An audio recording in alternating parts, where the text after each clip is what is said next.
Gold trusted gold buyers తాకట్టులో ఉన్న బంగారాన్ని విడిపించి ఈ రోజు ఉన్న మార్కెట్ ధరకే కొనబడును. మరిన్ని వివరాలకు సంప్రదించండి 7710777720.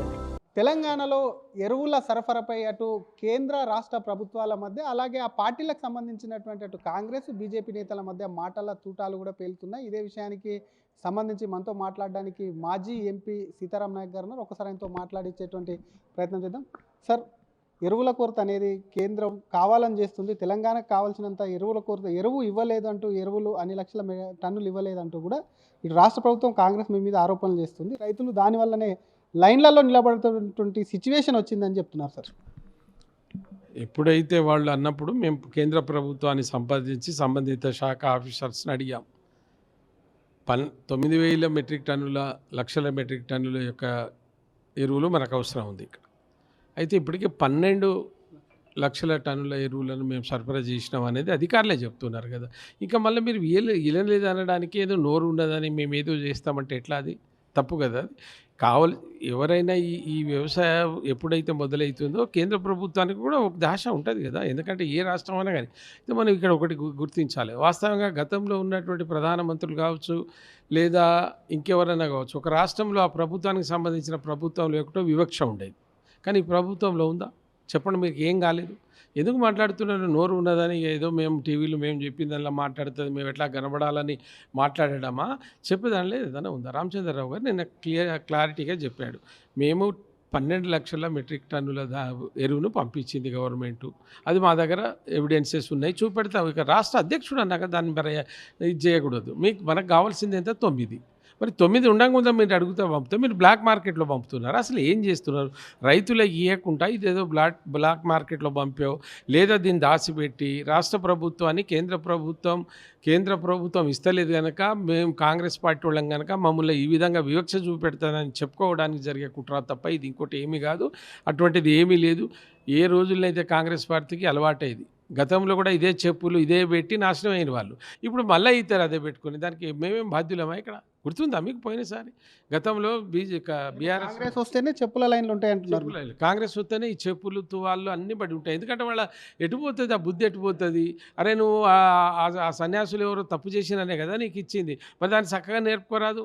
ఎందుకు చెప్పులు పెట్టి చూపెట్టి నీ ముఖం నీ ఇంత దరిద్ర పాలన అని చెప్పుకుంటున్నావు? పో అక్కడ పోయి బతిలాడి తెచ్చుకో. ఇయ్యరా? ఇచ్చినాం కదా నీ దగ్గర డేట్. నీకు కావాల్సింది 900 నీకు 1200 మెట్రిక్ టన్నుల ఇది ఇచ్చినాక కూడా ఇవ్వలేదు అనడం ఇది సబబు కాదు, మంచిది కూడా కాదు. ఎందుకంటే ప్రభుత్వానికి ఉంటుంది. ఎవరైనా రైతే కదా రాజు, రైతే కదా అన్నం పెట్టేది. ఆ రైతుని ఎప్పుడు ఏడిపించుకోదు. అందులో మోడీ అసలుకే వాళ్ళకి ఇబ్బంది కలిగించాడు కనుకనే కావలసినటువంటి ఎరువు ఇచ్చారు. దీన్ని ఇక్కడ ఉన్నటువంటి భారతీయ జనతా పార్టీ శాఖని ఇబ్బంది పెట్టడానికో ఏదో కేంద్ర ప్రభుత్వానికి ఇబ్బంది పెట్టడానికి చేసే కుట్ర తప్ప ఇంకొట్లేదు. సార్, ఇందాక మీరు మాట్లాడుతూ లంబాడీలను ఎస్టీల నుంచి తొలగించేటువంటి కుట్ర కూడా ముఖ్యమంత్రి చేస్తున్నారని అంటున్నారు. ముఖ్యమంత్రి చేస్తున్నారా, కాంగ్రెస్ పార్టీ చేస్తున్నారా? గతంలో చూసాం స్వయం బాపురావుకు సంబంధించి గతంలో కూడా పెద్ద ఉద్యమం తీసుకొచ్చిండు. ఇప్పుడు ఎందుకు ఈ కుట్ర చేయాల్సి వస్తుంది అనేది దానికి ఏం చెప్తారా సార్? నాకు ఒక్కటే అర్థం కాదండి. ఇప్పుడు ఎవరన్నా 720 గిరిజన తెగలు ఉన్నాయి సార్. ఒక లంబడోలో ఉన్నారా? అలా 720 గిరిజన తెగలు ఉన్నాయి దేశంలో. వాళ్లకు ఒక సంస్కృతి, సంప్రదాయం, భాష, వేషభూషణలు ఉంటాయి. ఒక ప్రత్యేకమైనటువంటి ఆదిమ లక్షణాలు ఉంటాయి. ఆ లక్షణాల ఆధారంగానే ఒక కమిటీ వీళ్లను రాజ్యాంగబద్ధంగా ఉభయ సభలలో బిల్లులు పాస్ చేసి దాంట్లో వీళ్ళు వచ్చారు. అయితే ఇక మా దురదృష్టం ఏంటంటే ఈ దేశంలో ఉన్న లంబాడీలంతా ఎస్టీ జాబితాలో లేరు. కారణం ఏంటిది? వీళ్ళ మూలమే బంజారా. ఆ బంజారాకు ముందు మేము ఏదైతే ఈ దేశంలో కష్టకాలంలో ఉన్నటువంటి సమయంలో గోవులలో సకల దేవతలు కొలువై ఉంటారని ఒక స్థిరమైనటువంటి నివాసాలు ఏర్పరచుకోకుండా గోవులనే సాధనాలుగా వాడుకొని ఆ లదనీ వ్యవస్థ ఎప్పుడు నుంచి అనుకుంటారు? సింధు నాగరికత నుంచి 18వ శతాబ్దం వరకు సంచారకులనే తిరిగారు కదా. మీ కళ్ళు కనబడాయా? అరే దీనికి సాక్ష్యాలు ఉన్నాయి. మేము కాదు, మీరు మొఘలులు, ఆంగ్లేయులు, నైజాం రాసినటువంటి పుస్తకాలలో వీళ్ళ చరిత్ర ఉంది కదా. వీళ్ళు గిరిజనులు కాక అనకపోవడం దురదృష్టం ఏంటంటే మేము అనుసరించిన వృత్తుల వాళ్ళు వచ్చిన పేర్లు ఏవైతే ఉన్నాయో సుగాలి, బంజారా, లంబాడి, ధన్కర్, ధడికి, ఈ పేర్లన్నీ బంజారా ముందు వచ్చినాయి. రావడంతో సమాజంలో ఎవరికి తెలియదు, అధికారులకు తెలియదు. కనుక తెలిసిన వాళ్ళ కొన్ని 5 రాష్ట్రాల్లో వీళ్ళని గిరిజనులుగా చేర్చి మిగతా రాష్ట్రాల్లో వివిధ కులాలు ఉన్నారు. ఇప్పుడు అక్కడ ఎస్సీలు ఉన్నారు, ఇంకో దగ్గర డిఎన్టీలు ఉన్నారు, ఓ దగ్గర ఓ రకంగా ఉన్నారు. అది మా తప్పు కాదు కదా. రాజ్యాంగాన్ని ఉల్లంఘించారు వాళ్ళు అప్పుడు. కాంగ్రెస్ పార్టీ ఉల్లంఘించింది. ఇప్పటికీ కాంగ్రెస్ పార్టీ దేశంలోనూ బంజారాలను అందరినీ ఒక కులంలో ఎందుకు జరపలేను? 54 సంవత్సరాలు పరిపాలించినావు కదా, ఏం పని చేసినావు నువ్వు? చేయాలి. ఇవాళ ఏంటిది? మేము ఇవాళ కేసీఆర్ ఇదే దుర్మార్గంతోనే దూరమైండు. కేసీఆర్ చేసిన దుర్మార్గం ఆ రోజునే బంజారాలను తీసేయాలని స్వయం బాబురావు అన్నటువంటి బీజేపీలో పెట్టినప్పుడు నీ ప్రభుత్వం ఏం పని చేసిందే? నీకు అధికారులు లేరా? ఇది ఎంతవరకు వాస్తవాన్ని నువ్వు అదే రోజున దీన్ని పలకమన్న కదా, నేను స్వస్తి పలకలేదు కదా. ఆడ అనవసరంగా 2 అన్నదమ్ములుగా ఉండేటువంటి 2 జాతుల మధ్య సమస్య ఏర్పడ్డది కదా. ఇప్పుడు నేను ఎందుకంటానంటే, అప్పుడు మాట్లాడింది కేసీఆర్ అధికారంలో ఉన్నటువంటి పార్టీ నాయకులు కాదు, ఎమ్మెల్యేలు ఎంపీలు కాదు. కానీ ఇవాళ ఎవరైతే రేవంత్ రెడ్డి వేరే పార్టీల నుంచి తీసుకున్నటువంటి స్వయం బాబురావు, గతం నుంచే ఈయన లంబాడీలను టార్గెట్ చేసి ఏదో రాజకీయ లబ్ధి పొందాలని చేసేటువంటి వ్యక్తి నీ పార్టీలోకి తీసుకున్నావు. టీఆర్ఎస్ నుంచి గెలిచినటువంటి తెల్ల వెంకట్రావుని నీ పార్టీలో తీసుకున్నావు. మరి వీళ్ళిద్దరు ఇలా సుప్రీంకోర్టులో 35 లక్షలు ఒకే వేషభాషభూషణలు ఉన్నటువంటి లంబడాలని తీసేయమంటున్నావు కదా. అరే నువ్వే అంటున్నావు కదా రేవంత్ రెడ్డి, వాళ్ళ వల్ల నేను ఈడ కూర్చున్నానని. అది నోరా మన మోరియా? అరే నువ్వే అంటున్నావు కదా వాళ్ళ వల్ల, ఎన్నిసార్లు అన్నావు? అన్నప్పుడు మరి వాళ్ళని నీ పార్టీ ఎమ్మెల్యేలు చెప్పినప్పుడు వాళ్ళని పిలిచి అడుగు. లేదా దీని వెనుక నీవే పాత్రధారి సూత్రధారి. లంబడోళ్ళు వినరండి, బచ్చం అడుక్కోరు, ఎవరిని బతీలు ఆడాడు. నువ్వు చెప్పినట్టు కాళ్ళ చెప్పులు ఒత్తుకొని ఉండమంటే ఉండరు వాళ్ళు. ఎందుకు? వాళ్ళు మనుషులు, ఎందుకు ఉంటారండి? వాళ్ళకి ఏం సమస్య వచ్చిందా నీ దగ్గర? నువ్వు బతిలాడుకుంటా నీ వెంబడి ఉంటారు వాళ్ళు. వాళ్ళు దేశానికి అన్నం పెట్టిన వాళ్ళే. లేనప్పుడు ఎవడ జాతీయ రహదారుల్లో సృష్టికర్త లంబడోళ్ళు కదా. ఎవడరా రమ్మను? ఆ సన్యాసి ఎవరైతే ఇష్టం వచ్చినట్టు బంజారా మీద ఆరోపణ చేస్తున్నారో, ఏ మీడియా ఏ టీవీ దేని మీదకి వస్తావురా? నేను తీసుకొస్తావా అని చరిత్ర మా చరిత్ర సార్, మా భాషకు లిపి లేక మా ఇతిహాసం చరిత్రగా మారాలి. ఇది మా దురదృష్టం. ఆ చరిత్ర ఇతిహాసం తెలియక మా మీద ఆరోపణలు చేస్తే మేము ఏం చేయాలి చెప్పండి? తప్పు మాదా?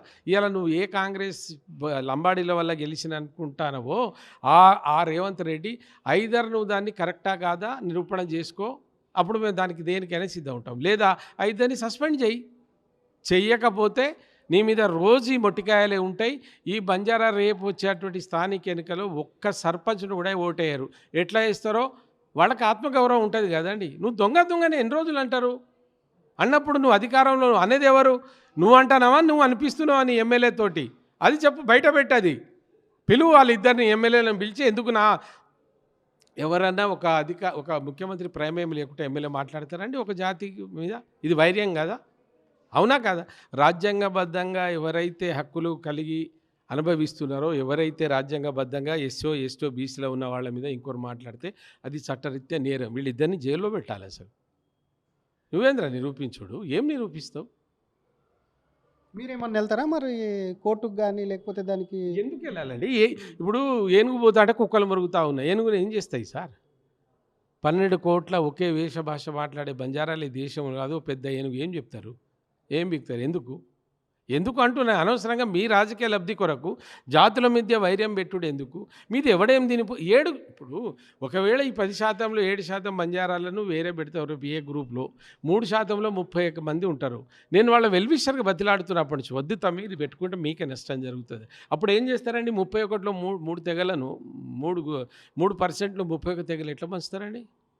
మీరే చెప్పండి. అంటే వీళ్ళు ఎమ్మెల్యేలు అవుతారా? వీళ్ళు ఎంపీలు అవుతారా? ఉన్నటువంటి దానిలో 7% తీసేస్తే 10%, 3% గిరిజనులు తెలంగాణలో ఉంటే ఎంతమంది ఎమ్మెల్యేలు ఎంపీలు అవుతారండి? మీరే చెప్పండి. ఇక మేము ఇంత స్పష్టంగా చెప్పినా కూడా అర్థం కాకుండా వాళ్ళ కర్మ. వాళ్ళలో నాయకులు ఉన్నారు, వాళ్ళ సంఘాలు ఉన్నాయి. పాపం వాళ్ళు ఎన్నారు మమ్మల్ని ఇంత ఏలు పెట్టి చూపండి. కానీ వాళ్ళు ఇంకా వెనుకబడి ఉన్నారు, మాకంటే చాలా వెనుకబడి ఉన్నాడు. విద్యలో ఉన్నారు, ఆర్థికంగా ఉన్నారు. దానికి సొల్యూషన్స్ లేవా? ఇప్పుడు ఎవడో చచ్చిపోతే 10 లక్షలు 20 కోట్లు లక్షలు ఇస్తాను కదా. ఇవాళ ఆ జాతులను ఒక స్పెషల్ స్కూల్స్ పెట్టించిన నేను. అప్పుడు ఇంత డేటా ఉంది నా దగ్గర. సార్ మాకు వాళ్ళు తూగరు, మాకు వాళ్ళు నిజంగా కూడా ఇబ్బంది పడుతున్నారు. ఏమైంది? వాళ్ళకు 4 ఎంపీసీ స్పెషల్ సీట్స్ ఇస్తే మెడిసిన్ ఎవడొద్దంటాడండి? ఇప్పుడు వాళ్ళు రేరు, వాళ్ళకి ఆ పరిస్థితి వస్తలేదు. ఇవ్వచ్చు కదా, ప్రైవేట్లలో ఇప్పించు కదా. కోటాను కోట్లు దంచుకుంటున్నారు కదా. వీళ్ళందరినీ పెట్టి చదివిస్తే ఎవడు వద్దంటాడు? ఆ సూత్రం చేసినాం. ఆ గిరిజన గ్రామాలు ఏవైతే ఉన్నాయో అడవి ప్రాంతంలో, అక్కడ ఒక క్లస్టర్, ఆ క్లస్టర్ స్కూల్స్ కూడా పెట్టమని ఇంత బుక్ ఉంది నా దగ్గర. ఆ గదముకు సార్ దేమంటే తీసుకొని పోయి పెడితే నీకు ఇవన్నీ నీకెందుకని వాడు ఉన్నోడు నాకు టికెట్ కూడా ఇలా కొట్టాయి. చూసింది కదా మీరు. నేను చేసిన పాపం ఏంది, ఏమైనా ఉన్నదా, నాకు మరకా ఉందా? ఉట్టిగా గెలిచి ఈ సమస్యలని పరిష్కరించేటోని తెలంగాణ ద్రోహులను తీసుకొచ్చి వాడు టికెట్ ఇచ్చాయి. ఆ పాపం తెలిగి నాదే కాదు, అంత ఎంతమంది పాపం తెలిగిందో వాళ్ళకి అనుభవిస్తూ ఉన్నారు. అందుకోసం నేను పాపం ఆడికొచ్చింది కాబట్టి మాట్లాడుతున్నా. బీఆర్ఎస్లోను బీజేపీలో కలుపుతామని చెప్పి ప్రపోజల్ చేసిన దాని మీద హాట్ కామెంట్ నడుస్తుంది. మీకు అది ఏమన్నా తెలుసా? దాని మీద ఏమైనా కామెంట్ చేస్తారు? నాకు దాని మీద లేదు. సీఎం రమేష్ గారు చేస్తున్నారు. నిజంగా కూడా ఇప్పుడు ఎక్కడ అంటే వీళ్ళకి ఇక్కడ దాకా కురుక్కుపోయి ఉన్నారు పెంటకుప్పలో. ఎక్కడో కాదు, పెంటకుప్పలో వాసన రోజు గబ్బు కొట్టి తండ్రి కొడుకు బిడ్డ ఇక్కడ వరకు ఉన్నారు. ఏమో ఇట్లనే మనం బయటపడతామని ఆలోచించవచ్చు. నాకు తెలియదు. నాకు వాళ్ళు లేనిది మనం వాళ్ళ మీద కూడా ఏం చేయలేదు. అయినా ఇప్పుడున్న పరిస్థితిలో చీకొడుతున్నారు కదా ప్రజలు. వాళ్ళు ఎట్లా బయటపడాలడానికి ప్రయత్నం చేసి సీఎం రమేష్ దగ్గర పోయినాం. విన్న మనిషే చెప్తున్నాడు కదా, వేరే వాళ్ళు కాదు కదా. సో అది దాన్ని నేను కొట్టేయలేను. కానీ నాకైతే దాని మీద అవగాహన లేదు. Thank you sir. ఇది ఒకవైపు అటు ఎరువుల కొరతకు సంబంధించి మాత్రం కాంగ్రెస్ కావాలని కూడా కేంద్ర ప్రభుత్వం పైన నెపం వేసేటువంటి ప్రయత్నం చేస్తుంది. కావాల్సిన దానికన్నా కూడా ఎక్కువ మోతాదులో అటు 9 లక్షలు అవసరమైతే 12 లక్షల మెట్రిక్ టన్నుల యొక్క ఎరువులు సరఫరా చేశాం కాబట్టి బ్లాక్ మార్కెట్కు తరలించి కావాలని కొరత సృష్టిస్తుందని చెప్తూనే మరొక పక్క 10% రిజర్వేషన్లో ఉన్నటువంటి లంబాడాలకు సంబంధించి అట్లా 7% తీసేస్తే మిగిలిన వారు ఎంతమంది ఉంటారని చెప్తూనే అసలు ఎందుకు ఈ విధంగా విభజించి వాళ్ళని కూడా 2 తెగల మధ్యలో కుట్రలు పన్నుతుంది రేవంత్ రెడ్డి దాని వెనకాల ఉండి ఎందుకు ఈ అవసరం వచ్చిందంటే కేవలం రాజకీయ అవసరం కోసమే కాబట్టి ఆ కుట్రలన్నింటినీ కూడా ఛేదిస్తామని చెప్తూనే బీజేపీలో బీఆర్ఎస్ విలీనం అనేది తనకు తెలియదు. కానీ ఎక్కడైతే ఆ ప్రపోజల్ చేసినారో ఆ వ్యక్తి చెప్తున్నారు కాబట్టి ఎంతో కొంత అట్లా నిజం ఉంటుందని చెప్పి కూడా అటు ప్రొఫెసర్ మాజీ ఎంపీ డాక్టర్ సీతారాం నాయక్ అంటున్నారు. కెమెరామ్యాన్ గజపతో శ్రీధర్, RTV, హైదరాబాద్. తెలుగులో ఫాస్టెస్ట్ న్యూస్ ఇప్పుడు కొత్త అవతారంలో 5 సెకండ్లోనే పూర్తి వార్తా సమాచారం మీ చేతిలో. సోషల్ మీడియా ట్రెండ్స్ మీ కళ్ళ ముందుకే live TV and voice search ఆప్షన్స్తో ఇప్పుడే డౌన్లోడ్ చేయండి. యాప్ లింక్ డిస్క్రిప్షన్లో ఉంది.